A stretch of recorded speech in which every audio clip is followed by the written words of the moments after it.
Hai murid-murid, video tutorial kita pada kali ini adalah mengenai faktor kedatangan kuasa barat ke negara kita. Jom kita lihat bersama-sama topik ini. Soalan untuk topik ini. Tandakan betul pada pernyataan yang betul dan pangkah pada pernyataan yang salah tentang faktor kedatangan kuasa barat ke negara kita.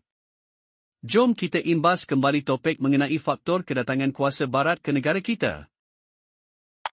Pada tahun 1600, Syarikat Hindia Timur Inggeris iaitu SHTI ditubuhkan di England. Syarikat ini telah diberi hak monopoli dalam perdagangan rempah di Kepulauan Melayu oleh Kerajaan British. Pada tahun 1602, Syarikat Hindia Timur Belanda ditubuhkan. Syarikat ini diberi monopoli perdagangan di Timur. Pada tahun 1664, Perancis menubuhkan Syarikat Hindia Timur Perancis untuk berdagang di Asia. Penjelajahan orang Portugis membawa mereka ke Asia. Mereka berjaya membina empayar perdagangan dan menguasai jalan perdagangan di Lautan Hindi. Orang Sepanyol menjadi saingan utama sebagai kuasa penjajah pada abad ke-16.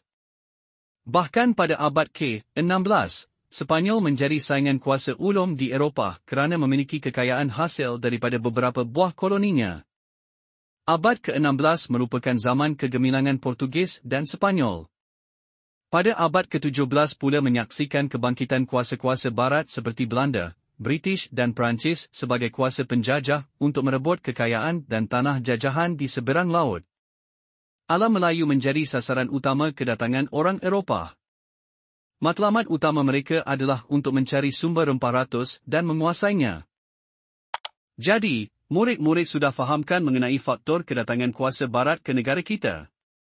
Semoga perkongsian kali ini memberi manfaat kepada semua. Itu sahaja untuk video tutorial kali ini. Jumpa lagi.